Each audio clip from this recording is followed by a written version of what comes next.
Hola, mi nombre es Ante Ramírez Betsabe y en este video les hablaré sobre el enfoque teórico de la administración basado en las estructuras. La teoría clásica se basa fundamentalmente en la importancia de la estructura en las organizaciones formales, sin darle consideración alguna al factor humano. El fundador de la teoría clásica fue el ingeniero Henry Fayol. Fayol hizo grandes aportes a los diferentes niveles administrativos, sistematizó el comportamiento gerencial, estableció los 14 principios de la administración y dividió las operaciones industriales y comerciales en 6 grupos que se denominaron funciones básicas de la empresa. Surgió poco después de la Revolución Industrial debido al crecimiento acelerado de las empresas y a la necesidad de aumentar la eficiencia y la competencia de las organizaciones. La ciencia de la administración, como toda ciencia, se debe de basar en leyes o principios. Fayol adopta la denominación principio, apartándose de cualquier idea de rigidez, por cuanto nada hay de rígido o absoluto en materia administrativa. Tales principios, por lo tanto, son flexibles, adaptándose a cualquier circunstancia, tiempo o lugar. División de trabajo, autoridad, disciplina, unidad de dirección, unidad de mando, subordinación de interés individual al bien común, remuneración, centralización, cadena escalar, orden, equidad, estabilidad del personal, iniciativa, espíritu de equipo. La teoría neoclásica de la administración se encargó de determinar conceptos básicos y principios fundamentales dentro de las organizaciones. Por ejemplo, la estructura lineal, la racionalidad del trabajo y la departamentalización empresarial. La escuela neoclásica no buscó contraponerse a estos conceptos, sino a continuar la investigación en estos y así perfeccionándolo mediante la búsqueda de técnicas complementarias ya establecidas por los administradores desde principios del siglo XX. Los orígenes del neoclasicismo se encuentran en las ideas de los economistas marginalistas que buscaron una teoría económica más rigurosa, basada en modelos matemáticos objetivos y alejada de determinantes históricos. Esta teoría fue elaborada por Peter Drucker en 1954 bajo la perspectiva metodológica. Considera a la organización formal y a la informal. Para Drucker, la organización es un sistema social con objetivos por alcanzar racionalmente. Existieron 3 grandes escuelas neoclásicas. La inglesa, relacionada con William Stanley, y Alfred Marshall, mayormente exponente del neoclasicismo. La austriaca, asociada con Karl Menger, quien desarrolló los fundamentos del análisis marginal. La francesa, en donde destaca Léon Gourla, quien desarrolló la teoría de equilibrio general y el concepto de utilidad marginal. Características. Hace énfasis en los objetivos y resultados. Se enfoca en la automatización del proceso productivo. Busca reducir la utilización de mano de obra en la producción. Expone que al crecer una organización debe aumentar su cantidad de empleados. Se apoya sobre la organización formal. Reafirma de manera positiva los enunciados y principios de la teoría clásica. Teoría de la burocracia. La burocracia es una forma de organización humana que se basa en la racionalidad, en la adecuación de los medios a los objetivos pretendidos, con el fin de garantizar la máxima eficiencia en la búsqueda de esos objetivos.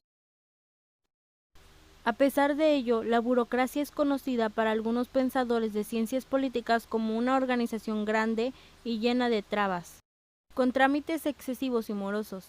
En ella se indica un tipo de organización que asegura que el comportamiento de los empleados sea predecible mediante la racionalización de todas sus actividades laborales.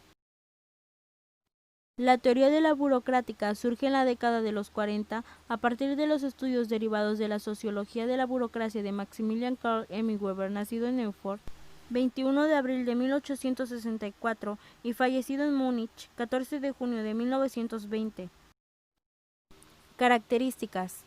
Se buscaba la eficiencia a través de un modelo de organización racional, adecuando los medios a los fines de la empresa. Meritocracia. La persona que ejerce un cargo es porque tiene la capacidad para hacerlo. Es jerarquizada. Siempre se sabe quién es la autoridad. División del trabajo en cuanto a roles y funciones. Impersonalidad en las relaciones. Procedimientos estandardizados. Los burócratas son ceñidos a las normas y reglas. Hay mucha disciplina. Teoría estructuralista. Al final de la década de 1950, la teoría de relaciones humanas entró en decadencia. La teoría estructuralista significa un desdoblamiento de la teoría de la burocracia y una ligera aproximación a la teoría de las relaciones humanas. Representa una visión crítica de la organización formal. La oposición que surgió entre la teoría tradicional y la teoría entre las relaciones humanas hizo necesaria una posición más amplia y comprensiva que integrase los aspectos considerados por una y omitidos por la otra y viceversa. La necesidad de visualizar la organización como una unidad social grande y compleja en donde interactúan los grupos sociales que comparten algunos objetivos de la organización, pero que pueden volverse incompatibles. La influencia del estructuralismo en las ciencias sociales y repercusiones en el estudio de las organizaciones. El estructuralismo tuvo fuerte influencia en la filosofía, en psicología, en la antropología, en las matemáticas, etc. En la teoría administrativa, los estructuralistas se concentran en las organizaciones sociales, variando en el estructuralismo fenomenológico y el dialéctico. Nuevo concepto de la estructura. El concepto de estructura es muy antiguo. Real citó en los principios de la historia, concebía el logos como una unidad estructural que domina el flujo interrumpido del devenir y lo hace inteligible.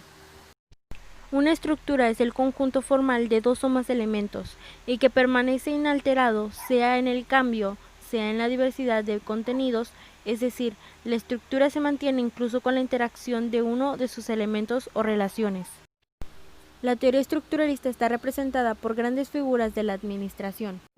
James Thomson, Amitai Etzioni, Mary Brown, Victor Johnson, Burton Clay y Jean Bayer.